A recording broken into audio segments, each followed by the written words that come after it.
सम्माननीय सभामुख महोदय र माननीय सांसदज्यूहरू, सम्माननीय सभामुख महोदय, देशको सम्माननीय प्रधानमन्त्रीमाथि अरू जेसुकै कुरा भए पनि हाम्रो देशको प्रधानमन्त्री सुशासनको पक्षमा भ्रष्टाचारका विरुद्ध कडा कदम चाल्नुहुन्छ भन्ने भरोसा र आशा अझै जीवित छ। हामी सरकारको सुशासनको पक्षमा खुलेर साथ दिइरहेका छौँ र दिन्छौँ पनि। हामी विरोधका लागि विरोध गर्दैनौँ, तर बेथुदीका विरुद्ध संसदमा आवाज उठाउँछौँ र उठाइरहन्छौँ पनि, किनकि संसद भनेको जवाबदेहिता खोज्ने, जनताका मुद्दाहरू उठाउने, ऐन नियम बनाउने थलो हो। सत्ता पक्ष र प्रतिपक्षको बीचको चर्काचर्की हुनु, बहस हुनु संसदको मर्यादा र संसदीय अभ्यास हो। त्यो भएको हुनाले सम्माननीय सभामुख महोदय, सरकार गठन भएको भर्खरै भएको छ। सरकारले अहिले नै यो काम गरेन, यो काम गर्न सकेन भन्ने कुरामा हामी अहिले छैनौँ। तर सरकारले वर्तमान अवस्थामा बजेट ल्याउँदा र सरकारले आफ्ना धारणा सार्वजनिक गर्दै गर्दा र विभिन्न किसिमका ऐन नियम र विधेयक ल्याउँदै गर्दा हाम्रो फरक धारणा छ। सम्माननीय सभामुख महोदय, सरकारले विद्युतीय सवारी साधनमा करछली र बजेटका सूचना चुहाट प्रकरण जस्ता ठुला काण्डमा महालेखाको प्रतिवेदनलाई लत्याउँदै चोख्याउने काम गर्यो। हामीले विरोध गर्यौँ। नेपालको प्रधानमन्त्रीले संसदको रोस्टममा उभिएर नेपालले भारतको सिमाना मिचेको छ भनेर अभिव्यक्ति दिनुभयो। प्रधानमन्त्रीको यो कुरालाई सही हो भन्दै हामीले थपडी बजाउन सकेनौँ। सम्माननीय सभामुख महोदय, गरिब दुखी नागरिकले पाउँदै आएको स्वास्थ्य बिमा सरकारले कटौती गर्यो। हामीले गरिबलाई स्वास्थ्य बिमा उपलब्ध गराऊ भन्यौँ, के हामीले गल्ती गर्यौँ?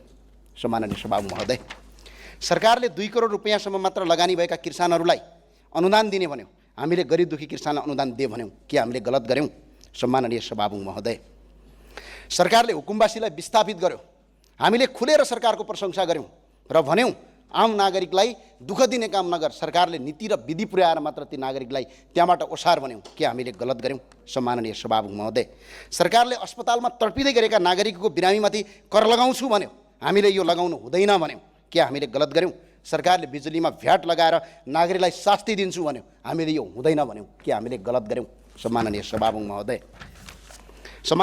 महोदय, सरकारले राम्रा काम गर्यो, सही काम गर्यो भने हामी साथ र समर्थन दिन्छौँ र दि पनि रहेका छौँ। तर सरकारले गलत काम गर्यो भने हामी खबरदारी गर्छौँ र एक्लै भए पनि हामी उभिन्छौँ। त्यो भावनाले सम्माननीय सभामुख महोदय, सरकारलाई हामीले यति मात्रै भनेका हौँ, काम गर्नुहोस्, काम गर्दै गर्दा जनमुखी सुशासनयुक्त विधि सर्मत गर्नुहोस् मात्र भनेका हौँ। सम्माननीय सभामुख महोदय, हामीले अर्थमन्त्रीज्यूको विश्वविद्यालयको सर्टिफिकेटमाथि प्रश्न गरेका होइनौँ।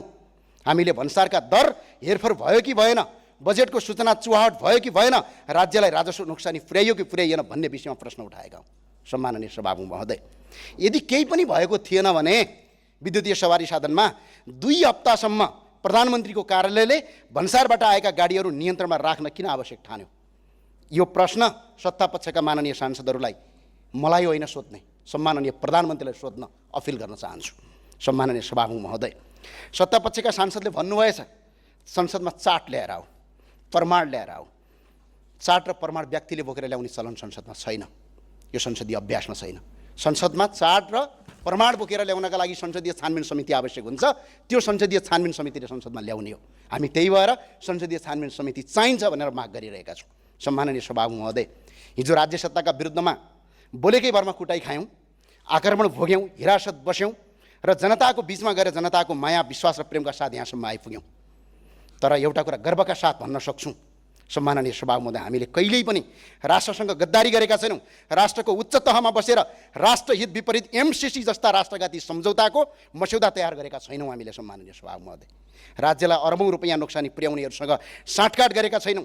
एनसेल प्रकरणमा राज्य ठगिँदा सडकमा उत्रियौँ, कुटाइ खायौँ, अदालतमा मुद्दा हाल्यौँ, फाइल बोकी गल्ली गल्ली तपाईँको चार्यौँ, कार्यालय धायौँ। तर सुकिल्ला मुकिल्ला कपडा लगाएर 5 तारे होटलमा बसेर विज्ञ र विज्ञताको सर्टिफिकेट देखाउँदै राज्यलाई अरबौँ रुपैयाँ कर छली गराउनेहरूसँग डिनर गर्न गएका छैनौँ। सम्माननीय सभामुख महोदय, सम्माननीय सभामुख महोदय, हामीलाई भोको पेटको पीडा थाहा छ, गरिबको चोट कस्तो हो त्यो थाहा छ, ठुला मानिसहरूको हेपाई र चेपाई कस्तो हुन्छ त्यो पनि थाहा छ, सुकिल्ला र मुकिल्लाहरूले हामीमाथि गर्ने व्यवहार पनि थाहा छ। हामी गरिब हुन सक्छौँ तर बेइमान हुन सक्दैनौँ। सम्माननीय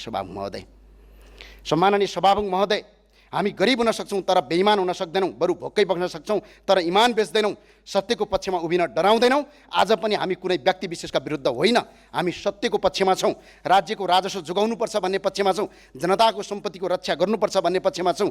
त्यसैले फेरि एकपटक यो संसद मार्फत आग्रह गर्न चाहन्छु, निष्पक्ष संसदीय छानबिन समिति गठन गरियोस्, सत्य बाहिर ल्याइयोस्, जोशी दोषुकै भए पनि कानुनी दायरामा ल्याइयोस्। म सरकारलाई यो माग गर्न चाहन्छु। हामी सत्यको पक्षमा एक्लै भए पनि लडिरहन्छौँ, डटिरहन्छौँ, राष्ट्र र जनताको हितमा आवश्यक परे ज्यान बलिदान दिन तयार छौँ र भएका पनि हौँ, पछि हट्नेवाला छैनौँ। त्यो भएर सम्माननीय सभामुख कसैलाई लाग्न सक्छ पढे लेखेका मानिसहरूले अपराध गर्दैनन्, तर इतिहासले त्यस्तो देखाएको छैन। सम्माननीय सभामुख महोदय, अर्थशास्त्रमा उच्च शिक्षा हासिल गरेका, विश्वका प्रतिष्ठित विश्वविद्यालयबाट विद्यावारिधि गरेका डाक्टर रामशरण महत, डाक्टर प्रकाश चन्द्र महत, डाक्टर युवराज खतिवडा यो देशको अर्थमन्त्री भएकै समयमा देशका ठुल्ठुला भ्रष्टाचार र अनियमितताका घटनाहरू सार्वजनिक भएका छन्। त्यसैले केवल शैक्षिक योग्यता नै इमान्दारिता र सुशासनको ग्यारेन्टी होइन। म बारम्बार भन्छु सम्माननीय सभामुख महोदय, यो देश गाउँका गरिब किसानहरूले र सरबारा वर्गले बिगारेका होइनन्। यो देश दलबलमा पुर्याउने ती व्यक्तिहरू हुन् जो पढे लेखेका छन्, बुद्धि र क्षमता राख्छन्, सत्ता र शक्तिको पहुँचमा राख्छन्, तर देश र जनताप्रति इमान्दार छैनन्। त्यसैले समस्या ज्ञानको अभाव होइन, समस्या नैतिकताको अभाव। त्यो भएर सम्माननीय सभामुख महोदय, हामी जनताका जनप्रतिनिधि हौँ, कसैको दया र निगाहमा यहाँ आएका होइनौँ। हाम्रो कर्तव्य सत्य कुरा बोल्ने हो। कसैले कसैलाई कति समर्थन गर्छ, कसको पक्षमा कति सांसद छन्, कसको सरकार छ, कसको जनमत छ, कसले कति साइबर बुलिङ गर्न सक्छ, त्यो विषयवस्तु हामीलाई कुनै महत्त्व छैन। तर स्पष्टका धारणाका साथ हामी सत्य एक्लै भए पनि खडा हुन्छौँ। असत्यको फैसला भेटले होइन, प्रमाणले गर्छ सत्यको फैसला। सम्माननीय सभामुख महोदय, सत्तापक्षका सांसदहरूको अभिव्यक्ति मैले सुनेको छु। तपाईँ 5 सिटे, तपाईँ 1 सिटे, तपाईँ 2 सिटे भन्दै सार्वभौम संसदको अपमान गर्ने काम भइरहेको छ। याद रहोस्, यो संसदीय व्यवस्था हो, यो संसदीय व्यवस्था हो। यो संसदीय व्यवस्थामा एकजना सांसदको महत्त्व पनि त्यति नै हुन्छ, बाँकी जति 274 जना सांसद छन्। त्यो भए हुनाले संसद सङ्ख्याले चल्ने होइन, विधिले चल्ने हो, संसद नीतिले चल्ने हो। संसदको सङ्ख्या महत्त्वपूर्ण केवल सरकार बनाउन, सरकार टिकाइराख्न, सत्ताको गोटी बन्न मात्र काम लाग्छ। त्यो भएर सम्माननीय सभामुख महोदय, यो सार्वभौम संसदलाई अपमान गर्ने, पटक पटक इतिहास पल्टाएर हेर्नुहोस्। हाम्रो इतिहास के थियो एकछिन पल्टाएर हेरौँ त, छातीमा हात राखेर जम्मा 3 वर्ष अगाडिको इतिहास हेरौँ। कोही सडकमा कराइरहेका थियौँ, कसैले सडकमा कुटाइ खाइरहेका थियौँ, आक्रमण भोगिरहेका थियौँ, कसैले शरीरभरि साङ्लो बाँधेर माइतीघर मण्डलमा उभिरहेका थियौँ, कोही हिरासतमा हत्कडी लगाएर थुनिएका थियौँ। तर आज सत्ताको रुमत लिने केही मन्त्रीहरू हिजो त्यही सत्ता राज्य सत्ताको छत्रछायामा हुर्किँदै राष्ट्रघाती एमसी पास गराउन सघाउँदै हामीमाथि आक्रमण गर्न आक्रमणकारीको सहगोत्री थिए।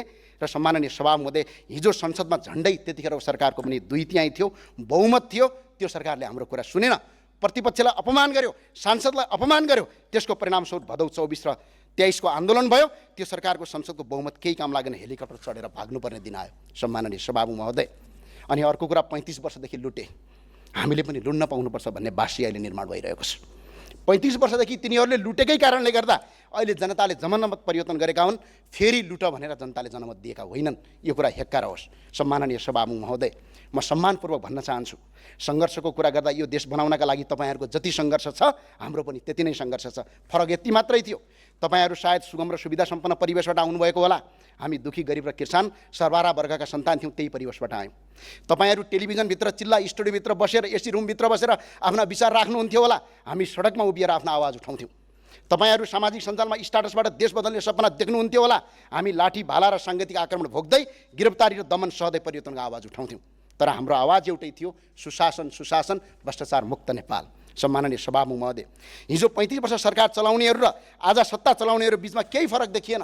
सम्माननीय सभामुख महोदय, हिजो उनीहरूको 2/3 र बहुमत थियो, 33 किलो सुन काण्डको निष्पक्ष छानबिन गरौँ भनेर भन्दा उनीहरू तयार भएनन्। आज करछली र इबी गाडीको भन्सार दर रेटको चुहारको मुद्दामा निष्पक्ष छानबिन गरौँ भन्दा तपाईँहरू तयार हुनुहुन्न। हिजो उनीहरूको सरकार थियो, अदालतमा दर्ता भएका मुद्दा आफै फिर्ता लिन्थे। आज तपाईँहरूको सरकार छ, तपाईँहरू अदालतको मुद्दा आफै फिर्ता लिनुहुन्छ।